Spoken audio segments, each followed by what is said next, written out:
Chapter 36. Time of Reckoning. Second dark day of Queeman, 820. As I approach the tor, the foal I befriended so many months ago spots me and runs to my side. His head comes up to my chest now, though his body hasn't filled out yet. Being nuzzled by a colt will heal even the darkest of moods. I scratch his shoulder and attempt to smile. He keeps pressing into me, as if we can get closer than touching. I give him an energetic scratch on his chest before smacking his rump. He breaks into a trot toward his mother before stopping to feed. Once I reach the top of Black Tor, I grab a handful of ashes and throw them up into the wind.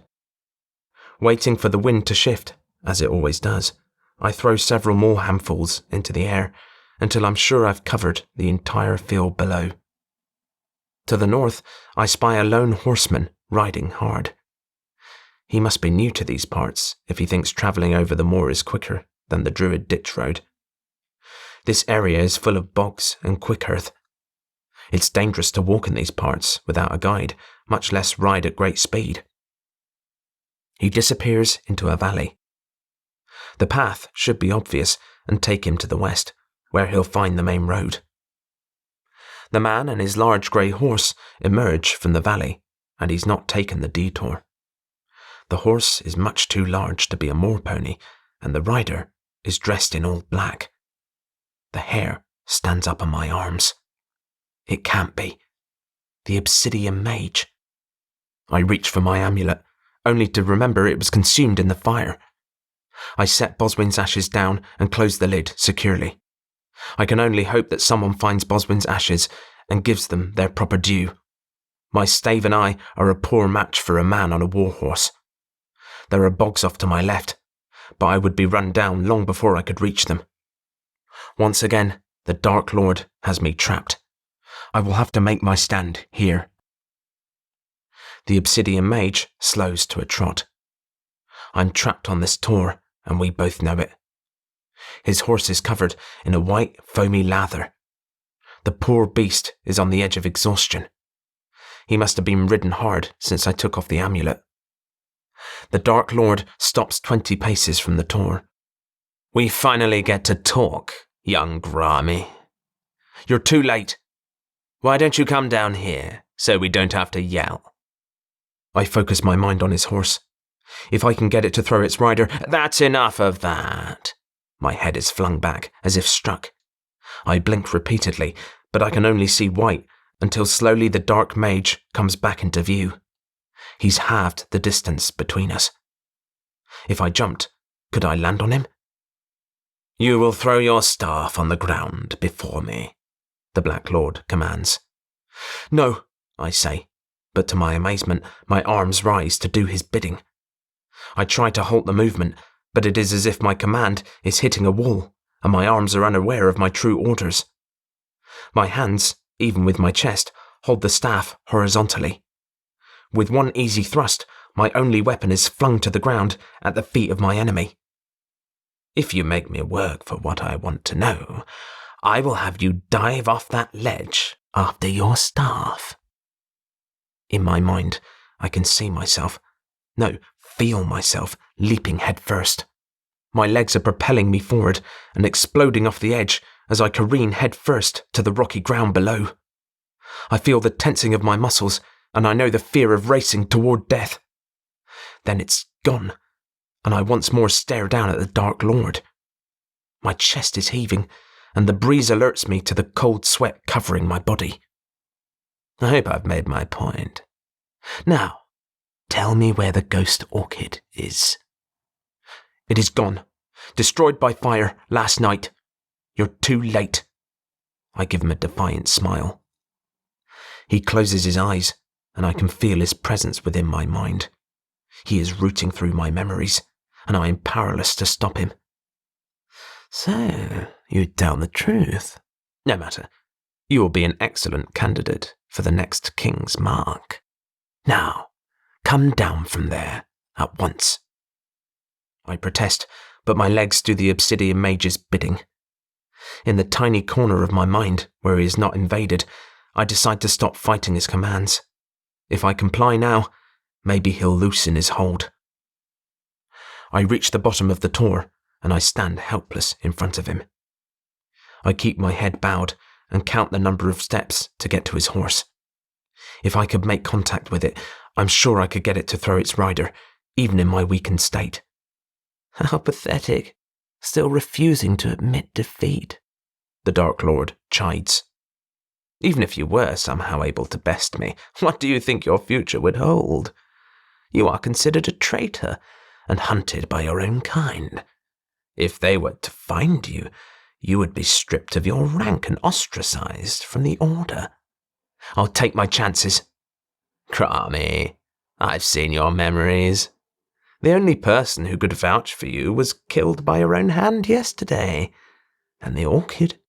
You burned up your only evidence of success, along with your mentor. Do you really think they'd confer honours upon you for killing your Lord Protector?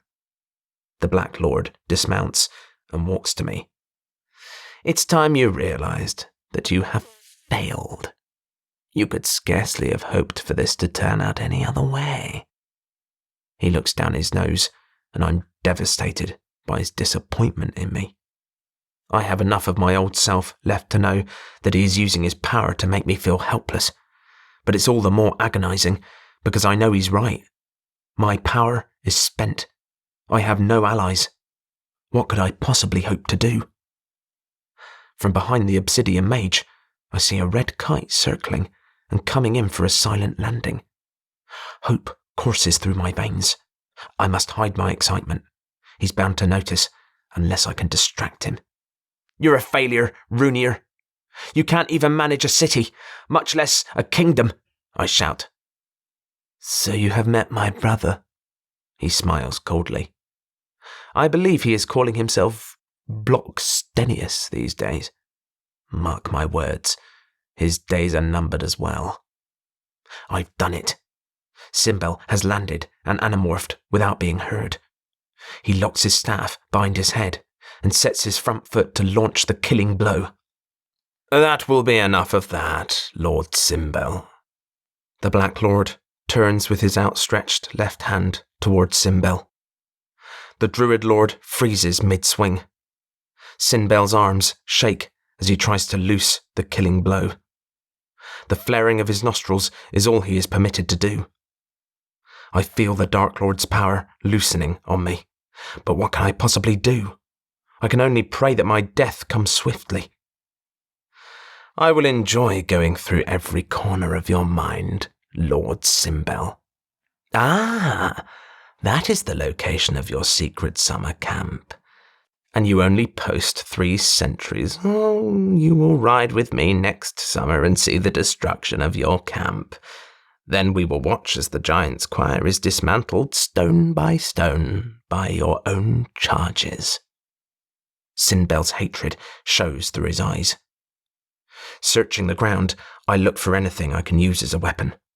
I fix my gaze at the warhorse, which is nonchalantly eating grass. Help, I project. It continues eating. My power is truly drained. That will be enough of that. The obsidian mage flicks his wrist, and my vision goes to bright white again. I shake my head and blink several times to regain my vision. Leave us, the Dark Lord says, without a glance in my direction. Head down in shame, I abandon the field. I am so insignificant that he doesn't even check to see my progress. I have failed Boswin, failed Simbel, and failed myself. I have failed the Druids, and I will live out my days knowing that I have brought ruin upon them. I was foolish to have entertained thoughts otherwise. I struggle to raise my weary head. I see my only friend, the cult. He alone is unaware of my abject failure. I trudge over toward him, desperate for some undeserved affection. He sees me and starts meandering over to me. I reach out my hand to scratch his withers, and it feels as if the fog in my head has lifted. I look back to where the Dark Lord is. The tor stands between us. What did Catel say? The earth stops the powers of the mind controllers. My overwhelming sense of failure is gone. But what can I hope to do now that I have my own free will?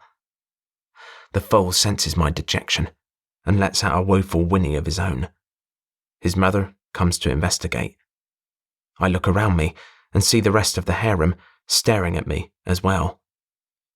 The stallion snorts a challenge as he comes over to investigate.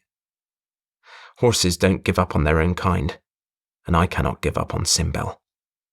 Tentatively, I call the rest of the horses to me.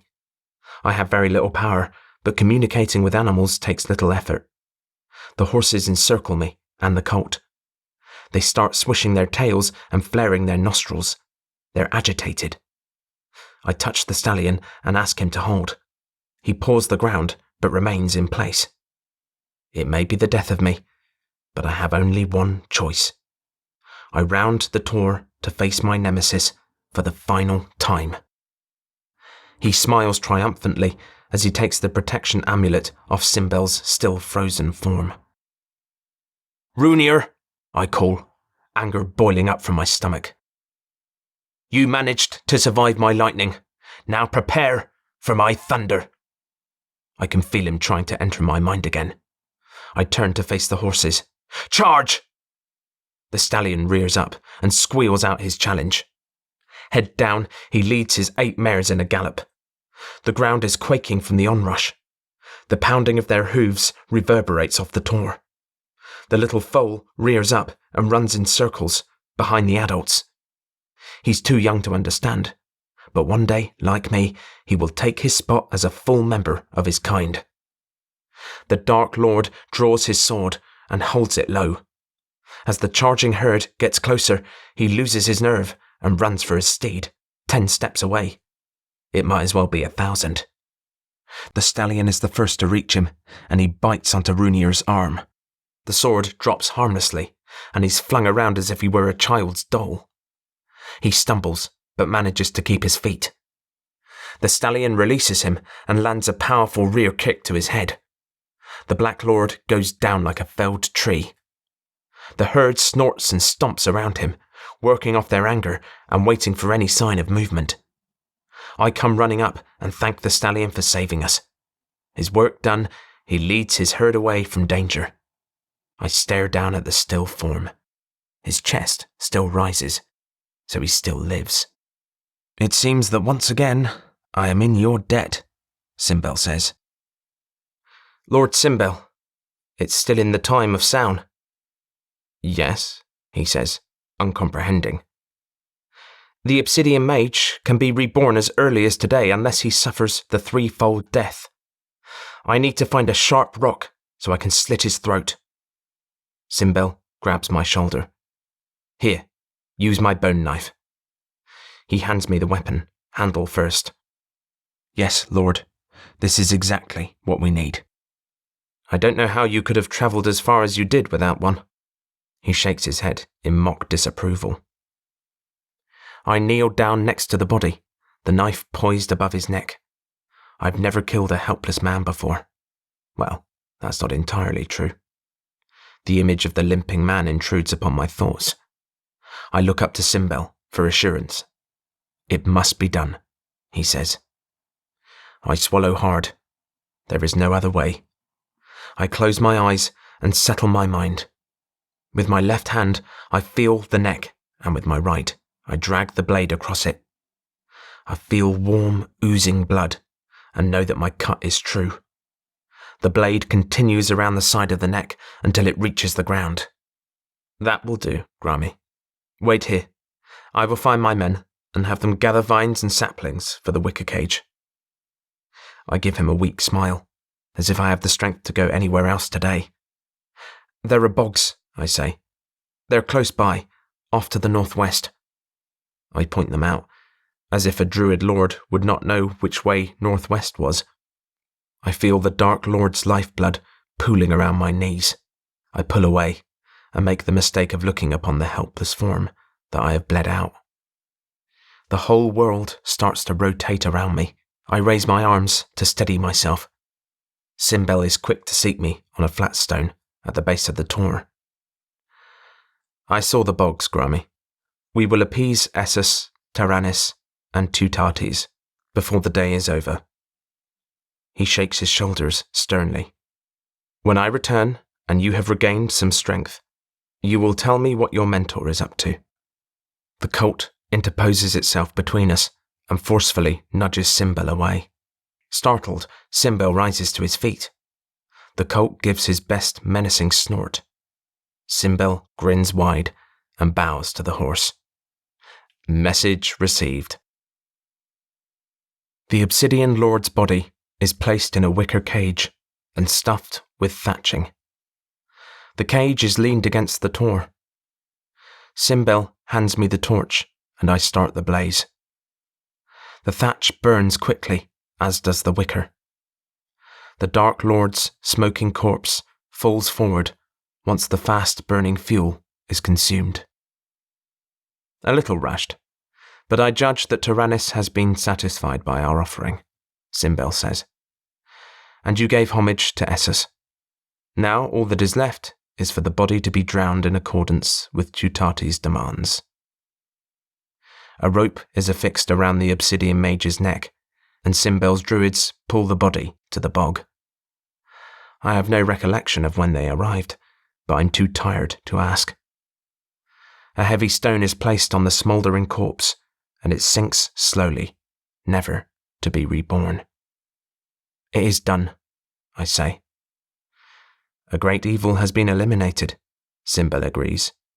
Now, my men tell me that Boswen is not at his camp, so there is the matter of Boswen's location that we must attend to. He is here, I say, or at least his remains are here, on top of the tor. One of Simbel's men retrieves Boswen's ashes. You have much to tell us, Simbel says. Noga, go send out the alarm call, and gather up as many of our kind as you can find. The search is over. We will meet at Boswen's campsite this evening. He turns to Torsek, another of his druids. And I would have you fly to Adri Bryn Cadwy, and escort Caradoc and his many friends to Boswen's camp as well. But Lord, I know not where Boswen's camp is. Simbel lets out a chuckle. When you tell Caradoc this news, be quick in your transformation, or he will lose you in his haste.